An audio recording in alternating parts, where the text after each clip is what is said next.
What's this? Advokasya kamo ang karapatan ng mga bata. Sinidan yung buhay ng anak ko! Siya mismo ang sumira ng buhay na hindi po kami.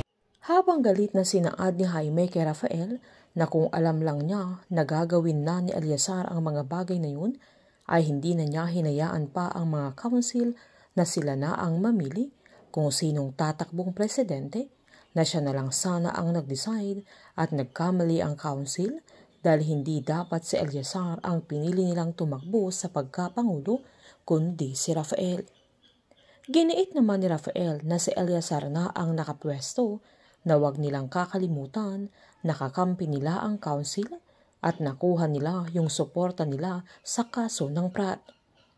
Pinaliwanag naman ni Jaime na suporta ni Eleazar bilang presidente ang kailangan nila, sabay giniit niyang siya ang gumawa kay Eleazar at kaya din niyang sirain ang buhay niya, kaya pinagmasdan siya ni Rafael na agad sinita ni Jaime na bakit parang nagulat siya sa sinabi niya.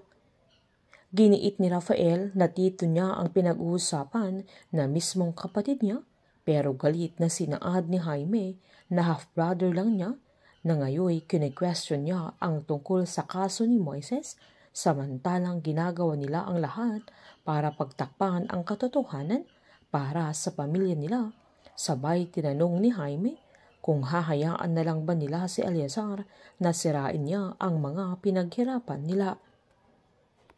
Habang nababaliw na si Mercedes sa kaiisip tungkol sa nalaman niya kay Diego na mag-ama sila Rafael at Moises. Naalala niya yung gabing hawak-hawak ni Diego yung sanggol at tinanong niya kung ididispatcha niya ang bata, pero inutusan niya noon na hanapin niya ang mga kadugo ni Moises para doon niya iwan, at hindi niya lubos maisip na ganun lamang kasikip ang mundo dahil nasa paligid lang pala nila ang tunay na pamilya ni Rafael. Habang gulong-gulo na din ang isip ni Moises dahil wala na siyang malapitan pa at hindi pa niya maisip ng mabuti kung anong mga susunod niyang plano. Tinawagan naman ni Mercedes yung sekretarya ng law firm kung saan humihingi ito ng files tungkol kay Moises Malonzo, na lahat ng tungkol sa kanya mula background niya, birth certificate at iba pang mga anak ni Mang Estong.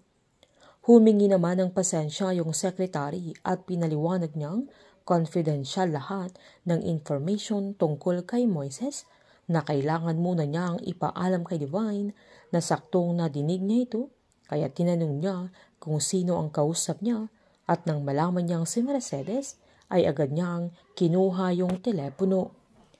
Pinaliwanag ni Mercedes na makikisuyo lang sana siya sa staff nila tungkol sa files ni Moises.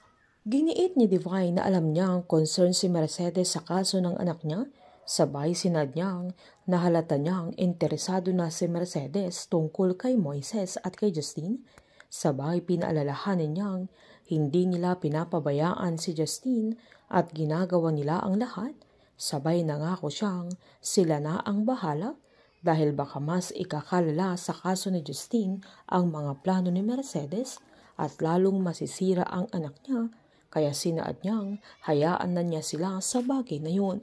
Habang malalaman na ni Mang Estong na ang tunay na ama ni Moises ay si Rafael, painit ng painit ang mga tagpo, sabay-sabay po natin subaybayan ang advance episode ng Pamilya Sagrado dito lamang po sa aking channel. Patuloy lamang po manood at mag-subscribe para ma-update po kayo sa mga susunod na episode. Marami pong salamat.